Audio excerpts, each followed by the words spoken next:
I still need to go into more depth about the third of the 3 compressions. I also need to present tips for folks with day jobs and limited practice time. Better get started.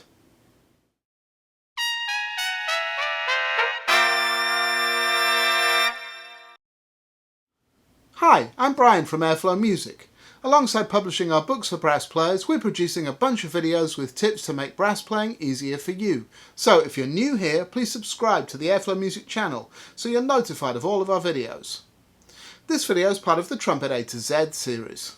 In the last few videos we've gone fairly deeply into 2 of the 3 compressions, but have yet to dwell too much on tongue level or tongue arch and its role in generating and balancing air compression.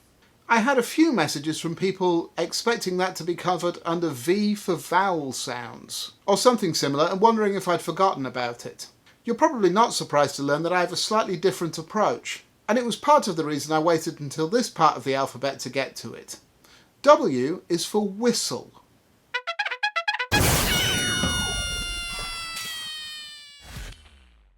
The concept of tongue level or arch tends to be associated with the suggestion to play in different registers with different vowel sounds.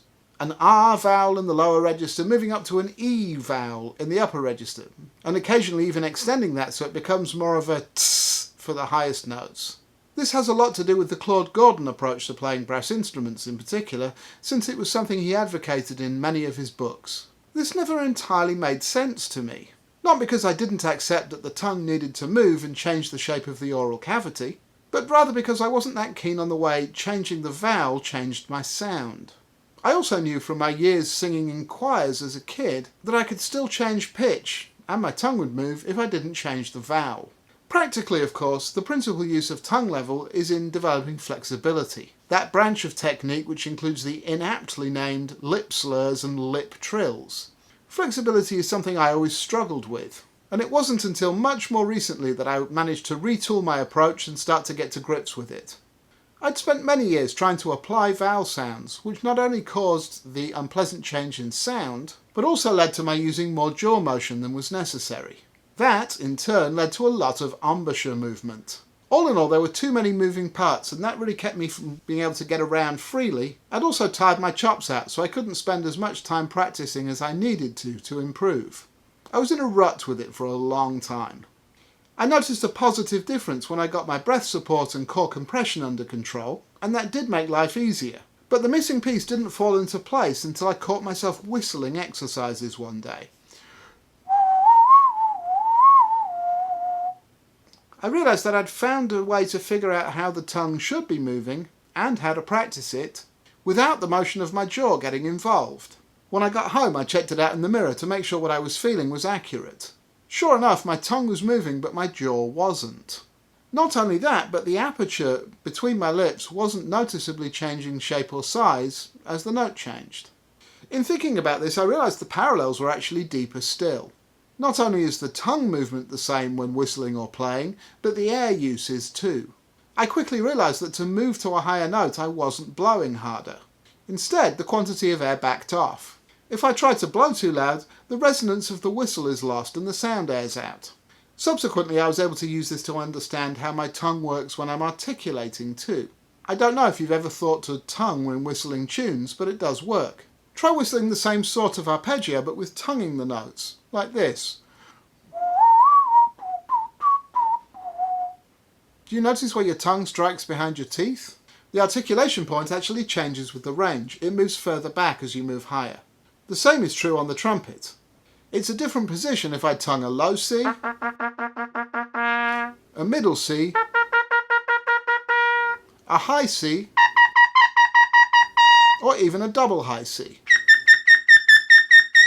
All in all, whistling things I was having trouble playing was something that helped me a lot at one stage in my development. It's something I personally do less now, but it is something I have my students do if they're struggling to figure out how to play something. Try it. Try to feel out how your tongue moves and then see if you can apply the same motion when you play similar patterns on the trumpet.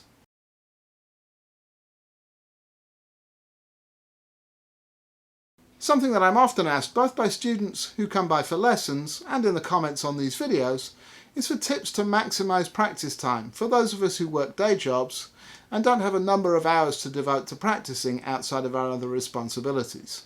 Whistling can be a good option for this too. It's something that can potentially be done while driving your commute, or taking care of household chores, for example. It may not be ideal if you work in a large office with lots of other people working around you, but in other jobs it may be something you can do as you go about your daily work. When I was still living in England, I used to drive all the time, commuting to gigs and so forth. I was a frequent whistler when I was alone in the car. In addition to helping to feel out tongue level, I find that the quantity of air I use and the feeling of the blow when whistling is very similar to how it is when I play the trumpet. I know this may surprise many of you, but I'm really not blowing that hard when I play. Again, it's something to try for yourself.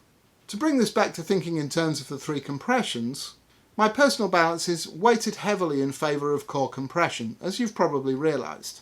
That's what I try to do most of the work with. I try to keep my tongue level for fine-tuning and agility in my flexibility, and not actively use aperture compression at all if I can manage it. I hope you found this video helpful. If you have any questions or other feedback about it, please comment below and let me know.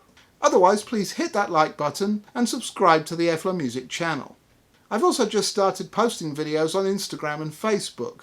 Please follow me at Airflow Music NYC on all the social networks to keep up with what I'm posting. Here on YouTube, I'll be back on Monday with another exercise of the week, and again next Friday with more Trumpet A-Z. In the meantime, please visit airflowmusic.com and check out the various books, exercises and other merchandise we have on offer. All sales directly support making these videos. I'll see you on the next video. Now, go practice.